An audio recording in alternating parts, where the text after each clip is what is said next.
ऐसा ना हो बड़ा मुद्दा बन जाए, हम ही लोग लपेटे में आ जाए, पार्टी बदनाम हो जाए, विधायक बदनाम हो जाए, पार्षद बदनाम, ऐसा ना हो जाए यार। बोले फिर, अरे बोले अवध ओझा नहीं आया यार, इसको आना चाहिए। इनसे कोई सवाल ही, इन पे कोई बात ही नहीं है।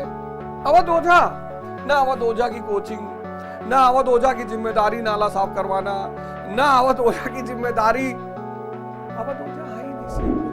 शाहरुख खान का लड़का पकड़ा जाएगा तब तो सब मीडिया भागेगी, सब लोग भागेंगे। रिक्शे वाले का लड़का पकड़ा गया तो कौन पता करेगा पकड़ा गया होगा, डिजर्व करता है पकड़ा जाना। इस घटना को इंटरनेशनल घटना के रूप में प्रेजेंट कर दिया।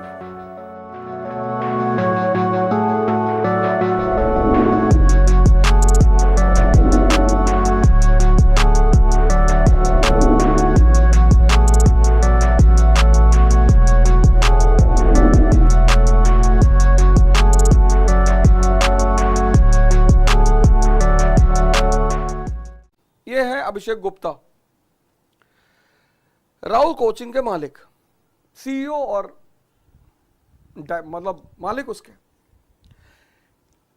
आपने किसी को इनकी फोटो लगाकर न्याय की मांग करते हुए देखा? ये नहीं देखा। अब सवाल ये उठा कि जब इनकी कोचिंग में इंसिडेंट, इनकी कोचिंग में घटना, तो इनका नाम, इनकी फोटो क्यों नहीं आई?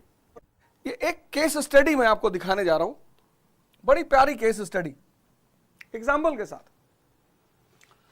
2002 में मोदी जी पहली बार गुजरात के सीएम बने। 2002 में केस स्टडी देखिएगा। हो सकता है जीवन में कभी आपके साथ ऐसी कोई घटना घटे तो आप इसे समझ सके, कोरिलेट कर सके, और ध्यान अगर करते हैं फिर तो कोई बात ही नहीं, तो घटनाएं घटती ही रहेंगी। 2002 में मोदी जी सीएम बने। 2007 में वो फिर सीएम बने। 2012 तो उनके लिए बड़ा क्रूशियल रहा, बहुत क्रूशियल, बड़ा इंपॉर्टेंट ईयर है उनके लिए 2012, तीसरी बार। लेकिन जब ये सीएम बने, इससे पहले, सीएम बनने से पहले एक राष्ट्रीय नेता के रूप में इनका नाम लिया जाने लगा। मुकेश अंबानी जी ने इनका नाम लिया कि मोदी जी भारत के एक अच्छे प्रधानमंत्री हो सकते हैं। कहीं ना कहीं सुगबुगाहट होने लगी कि मोदी जी केंद्रीय नेतृत्व कर सकते हैं भाजपा का, और गुजरात में तो जलवा, Gujarat model, Gujarat model, Gujarat model. केंद्र में उस वक्त कांग्रेस का शासन था। अब केस स्टडी को सुनिएगा। केंद्र में उस वक्त कांग्रेस का शासन था। 2012 का इलेक्शन हुआ। 13 दिसंबर को पहले राउंड की वोटिंग हुई। 16 दिसंबर को एक बड़ी विभत्स घटना घटी, निर्भया। बड़ी विभत्स घटना, बहुत विभत्स, निर्भया। और पहले राउंड की वोटिंग में स्पष्ट हो गया कि भाजपा फिर से आ रही है, और स्पष्ट बहुमत और प्रचंड बहुमत से आ रही है। अब खेल देखिएगा। 13 दिसंबर को पहली राउंड की वोटिंग हुई, 16 दिसंबर को निर्भया कांड हो गया और सूचना मिल गई कि साहब प्रचंड। 17 दिसंबर को दूसरे राउंड की वोटिंग हुई और 20 दिसंबर को काउंटिंग, और 22 दिसंबर को मोदी जी ने फिर शपथ ले ली। लेकिन यह घटना, ये आप कहोगे यार इन सब चीजों से इस घटना का क्या संबंध है? बहुत बड़ा संबंध है। ऐसे बहुत सारी घटनाएं इस देश में हुई, उनको कभी पब्लिसिटी नहीं मिली। नोएडा का एक बहुत बड़ा घटना है, बहुत बड़ी। कोहली और पंढेर, मालिक और नौकर ने मिलकर बच्चों के साथ बलात्कार किया, उनका अंग काट काट के खा लिया। ऐसी न जाने कितनी कितनी घटनाएं घटी। अब देखो ये केस बड़ा प्यारा है। 16 दिसंबर को घटना घटी, स्पष्ट हो गया कि मोदी जी बहुत प्रचंड बहुमत से आ रहे हैं तीसरी बार, और राष्ट्रीय नेतृत्व की इनकी चर्चा हो रही। इस घटना को इंटरनेशनल घटना के रूप में प्रेजेंट कर दिया गया। यह जो अचीवमेंट थी मोदी जी की, उसको सारी मीडिया हाउसेस ने छोटी सी बता दी। जो चारे तरफ चैनलों पे मोदी मोदी मोदी मोदी मोदी, वो सब निर्भया निर्भया निर्भया निर्भया निर्भया।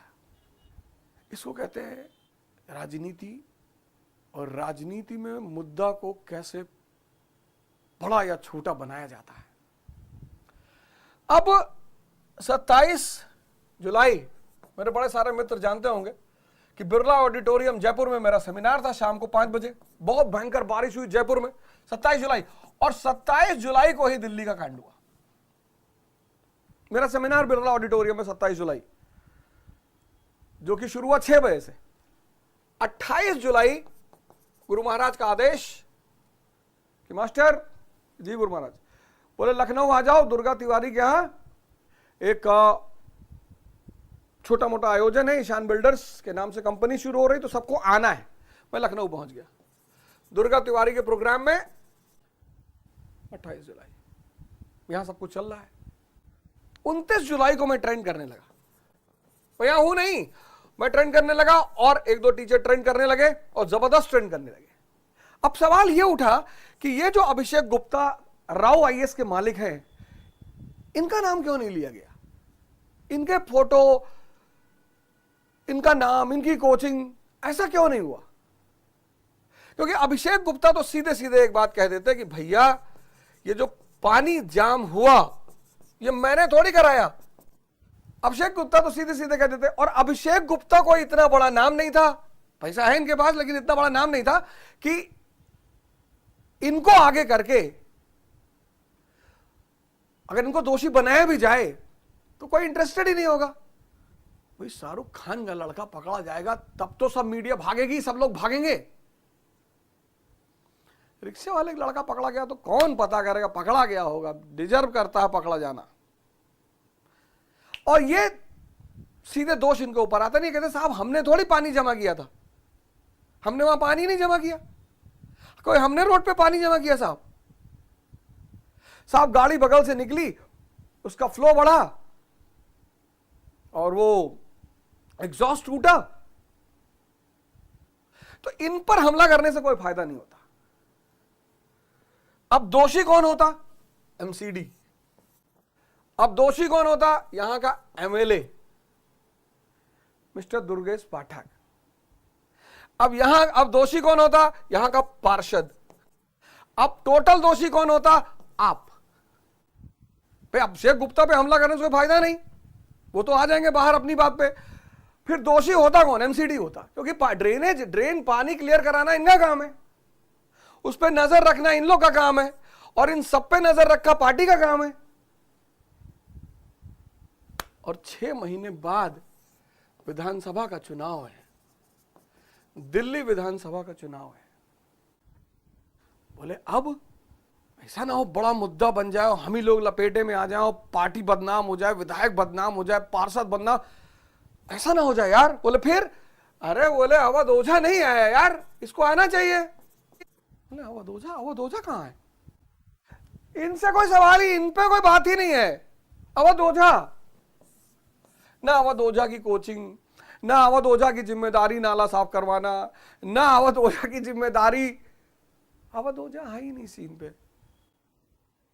अवध ओझा कहीं सीन पे नहीं। अगर ये जो इंफॉर्मेशन मैं आपको दे रहा हूं ना 27 जुलाई 28 जुलाई, अगर इसमें से कोई भी इंफॉर्मेशन गलत निकल जाए, मैं पढ़ाना छोड़ दूंगा, मैं पढ़ाना ही छोड़ दूंगा। इनमें से कोई इंफॉर्मेशन अगर गलत निकल जाए फिर मैं नहीं पढ़ाऊंगा। बोले अब मैं कोई दर्शन शास्त्र का टीचर तो हूं नहीं, और मैं गुरु भगवान के आदेश पर यह सब काम कर रहा हूं। भाई अवध ओझा मतलब बेईमान, अवध ओझा मतलब डाकू, ये सब अवध ओझा का मतलब है। अवध ओझा मतलब डाकू। बहन आज बोली ना कि गुंडा है, छोटा बोली वो, डाकू। अवध ओझा मतलब बेईमान, डिसऑनेस्ट। अवध ओझा मतलब अनइथिकल, अनैतिक। अवध ओझा मतलब डेविल, राक्षस। इसको तो मैं कितनी बार स्वीकार करता हूं जब ये पढ़ाता हूं। पहला शो में एक तरफ अंगुलीमाल, दूसरी तरफ अवध ओझा, ये सब अवध ओझा।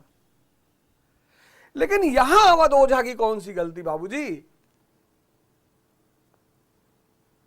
चलो एक पॉइंट मैं मान लेता हूं कि भाई लड़के मेरा इंतजार कर रहे थे, मैं हूं तब तो। मैं तो डेली ऑफिस जाता हूं, बैठता हूं, 50 लड़के मुझसे मिलने आते हैं। और सबसे बड़ी बात यह है कि सब आईएएस के एस्पिरेंट हैं।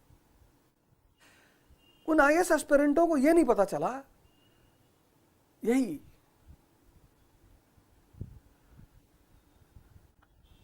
ये देखो, ये सब मतलब अवध ओझा।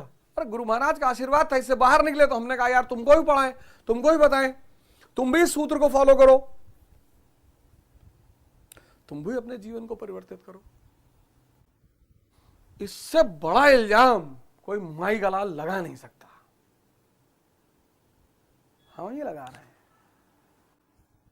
अब चारों तरफ अवध ओझा, अवध ओझा, अवध ओझा।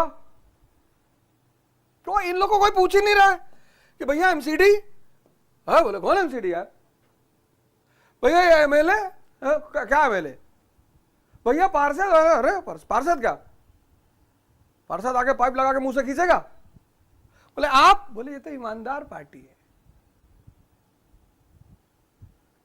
ये तो ईमानदार पार्टी है, ये कहां कुछ कर सकती है। खैर, ये केस स्टडी मैंने कहा ये कोई नई बात नहीं, सभी करते हैं। मेरा इंस्टीट्यूट है अवध ओझा क्लासेस, आप सबको मैं, बैच बनने का टाइम है, अभिभावक, पेरेंट्स को मैं आमंत्रित करता हूं। पेरेंट्स, मैं एक प्रोग्राम चला रहा हूं, नो कॉन्फिडेंस नो फीस। नारा सुन लीजिएगा, ये नहीं कि no selection no fees. Selection तो हमारे हाथ में है ही नहीं। और अगर दिल्ली में कोई कोचिंग गारंटी ले कि हम सिलेक्शन करवाते हैं तो भैया उसको 20,000 फीस ज्यादा देके वहां एडमिशन लेना, अब फिर तो उसको छोड़ना ही मत। No confidence no fees. ये पेरेंट्स को मैं कह रहा हूं, अगर आप चाहते हैं कि आपका पैसा, आपका बच्चे का समय, ये सब ना बर्बाद हो, और जहां तक रहे सवाल आपके बच्चे की सुरक्षा की, इस हफ्ते भगत सिंह एसोसिएशन रजिस्टर्ड हो जाएगी।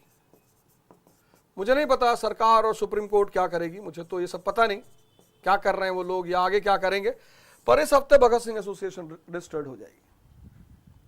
आपके बच्चे की medical emergency, educational emergency, educational assistance, counselling, online sessions, एक बार और भी मैं कह चुका हूं, उसको फिर से रिपोर्ट वो कर रहा हूं। अगर आपका बच्चा हमारे यहाँ पढ़ता है तो इसका तो अपने आप मेंबर है, वो बाहर के लोग भी ज्वाइन कर सकते हैं, बस ये संस्था रजिस्टर्ड हो जाए, बस ये संस्था रजिस्टर्ड हो जाए,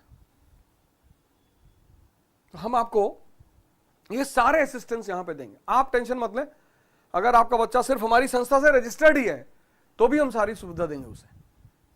मैं भी चाहता तो 50 लोगों को बुलवा के वीडियो बनवा देता कि देखो इनके साथ क्या किया, उनके साथ क्या किया, पर वो सब गुरु महाराज की महिमा है। अगर आप कभी जीवन में फंसे, पहले आप पैनिक कभी मत होइएगा। आप ये देखिए कि आपके फंसने से फायदा किसको हो रहा है, किसी को तो हो ही रहा होगा। डायरेक्ट फायदा किसको हो रहा है? No confidence no fees. आप चाहते हैं कि आपका बच्चा यहां 5 साल 4 साल ना बिताए, ना परेशान हो, तो ये हमारा प्रोग्राम है नो कॉन्फिडेंस नो फीस। आप आइए, 5,000 रुपये जमा करिए, हम आपके बच्चे को 3 दिन की क्लास देंगे। अगर वो 3 दिन बाद बोलेगा कि नहीं साहब हमको कुछ नहीं समझ में आया, आप अपना 5,000 रुपये रिफंड ले लीजिए। आपको जहां मर्जी हो वहां एडमिशन कराइए, आपकी जहां मर्जी हो वहां एडमिशन कराइए। बस इतनी ही बातें कहनी थी, सफाई तो कोई देना नहीं, एक केस स्टडी बतानी थी, बस इतनी ही बातें करनी थी।